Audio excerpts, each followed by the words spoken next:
This is Incisive TV, and you are watching us live on Facebook and YouTube.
We embark on joint deployment on this while.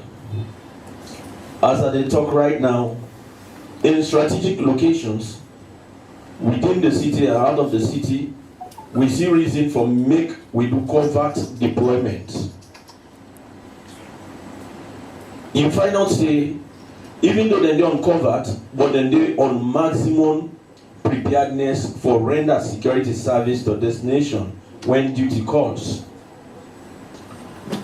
You're gonna be situation room, they operate 24/7. When a joint deployment day, then they gather informations, intelligence all around the country, and then they ensure that they submit reports every morning, every evening concerning the security of this nation. We also embark on not just the physical security we would provide, but we also want to we found within this particular afternoon say we don't embark on or we don't improve with cyber security. We don't.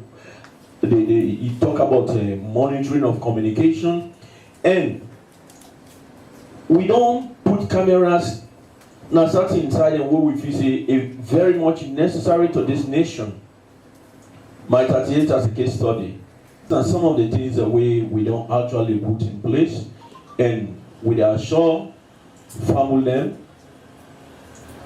for say the security sector will continue to provide the needed security in this nation, so that we go actually market with country to other countries and may investors and see reason for come and invest the resources inside the country. From last year, January 1st to December 31st, 2024, on the series of cases and outcomes. We get some cases who they dismiss, some they know they recommend for dismissal, some they know they send for legal advices, some they know they do informal resolution, some they know they do reduction in rank, some they know they send for corrective training, some they know they do stroke of strength, some they know they do warning letter, some they know they suspend, As on the know they do restitution. Like I said, from 1st of January 2024 to December 31st, 2024, we will get a breakdown of the following cases. Under PHK here, dismissal cases we will get now 15. Oh, we trap them at the police because of the bad conduct. Oh, go northwest, northeast, now 5 people they would trap. Northwest, now 1 person would trap there. Freetown West, now 7 people would trap. Freetown East, now 3 people would trap. Eastern region, now 2 would trap. Southern region, now 8. Total 41.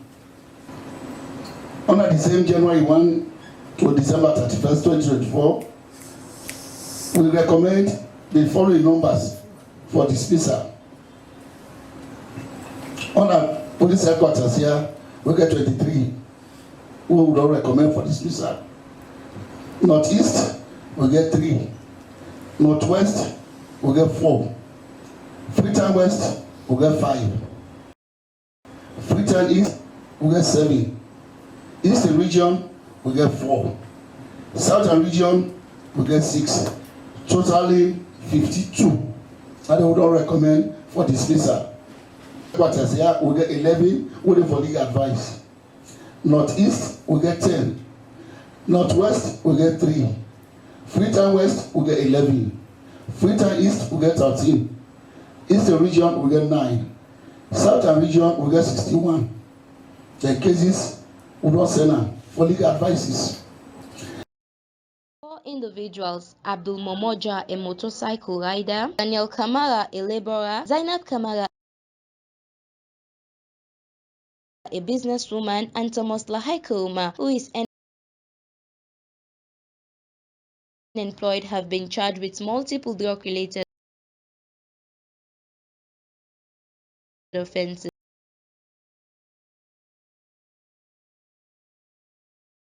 The first appeared before Magistrate Sake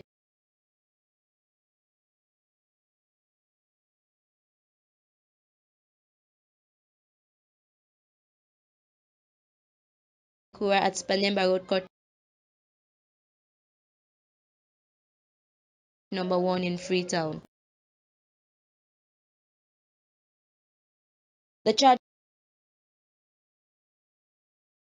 include 13 counts ranging from the manufacturing and production of prohibited drugs to possessions and distribution, all allegedly conducted without lawful authority. These charges stem from an incident on November 20th, 2024 at number 66 Kanu Drive, Temetown, Allentown in Freetown. According to the prosecution, the accused were found in process of manufacturing an illegal substance commonly known as kush. Details of the charges include: Count 1, manufacturing a prohibited drugs without lawful authority; Count 2, producing prohibited drugs without lawful authority; Count 3, transporting prohibited drugs without lawful authority; Count 4, collecting prohibited drugs without lawful authority; Count 5, supplying prohibited drugs without lawful authority; Count 6, selling prohibited drugs without lawful authority; Count 7, dealing with prohibited drugs without lawful authority; Count 8, possession of prohibited drugs without lawful authority; Count 9, possession of substance used for manufacturing prohibited drugs; Count 10, transporting materials for the production of prohibited drugs; Count 11, transporting substance for drug production; Count 12, keeping prohibited drugs without lawful authority; and Count 13, keeping substances for drugs production. The accused did not enter a plea during their count appearance.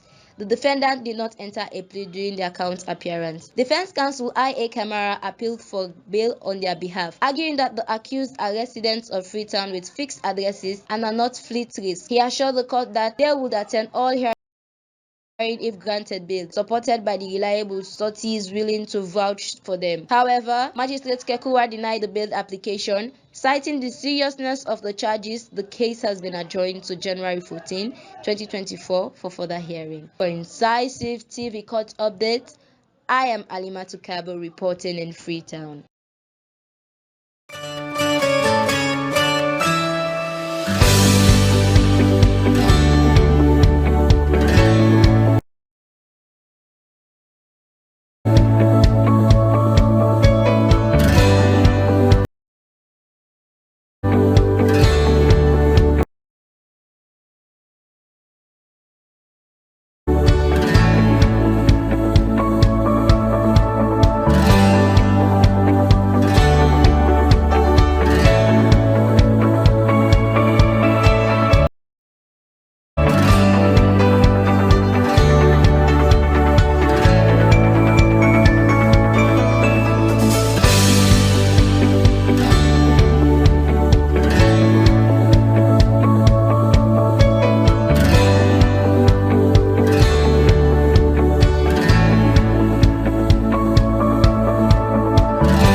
is our dream, and we believe whatever you dream must come to pass. That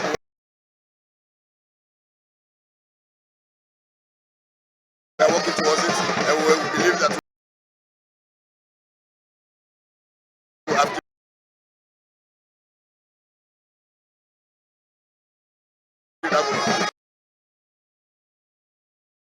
Yes, of course, that is why I'm around to motivate my players.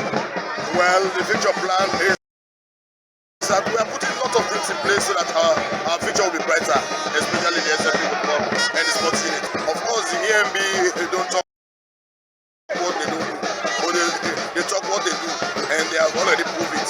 That is why you are seeing a brand new boss that is helping the sports unit. Chairman Obari, the founder of Obari Health Foundation, and partner to Nigeria and Silas, the national coordinator for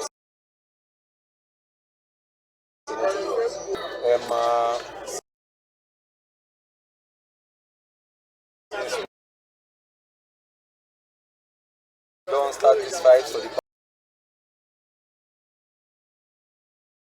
past.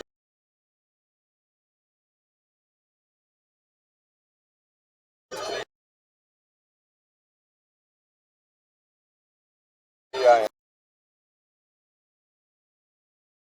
enough now. The only partner with the Salon Premier League and all the engineer league there. So when the Premier League starts, we decide for Candy Ball, Captain Ban, and few Boban them. But they will continue to conscientize people a little. Say no to drugs, say no to violence.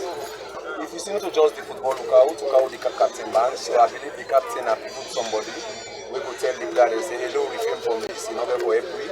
If you fasten I go well with career, I make we blend out the captain ban. Well, for the past year, I don't do it personally on my own, from one fund, with God in power, we will continue to do it. As the president belong state of emergency, this year and all, I guess we will succeed. Big surprise for all the Premier League team who we work on the partner, we just go London a few days ago. We get any program for a few young men in London February. We will see what we will develop, we will attract more bigger than we do. One thing you should know as a footballer is that your life can completely change in a matter of weeks, sometimes even days. Look at this picture. The guy you're seeing here is wanted by Manchester City,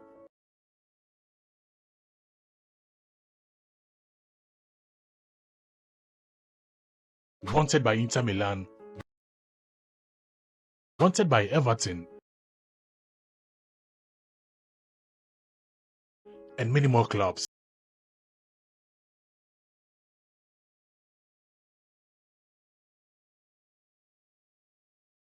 Yes, the guy you see here. Let me tell you the story. This guy is Abdoulaye Jumaba, and he's from Sierra Leone. Jumaba in 2024 was playing for Mount Oriole in the Sierra Leone Premier League.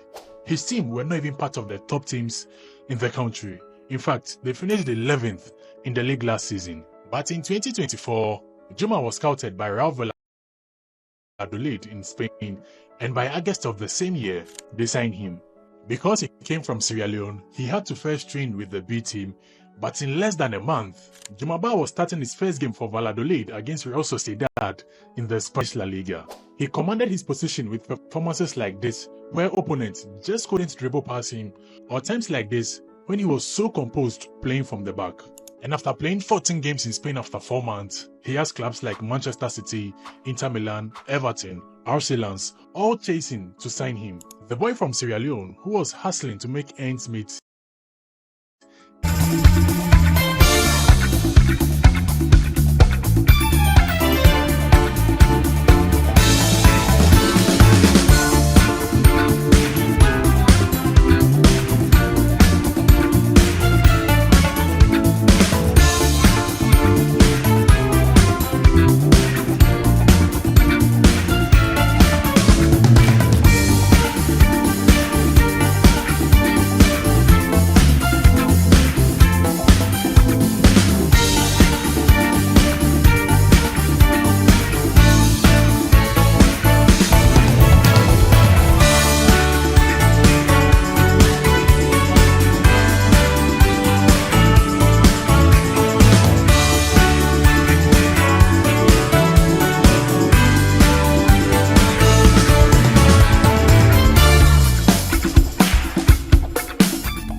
Incisive TV, the voice of the voiceless.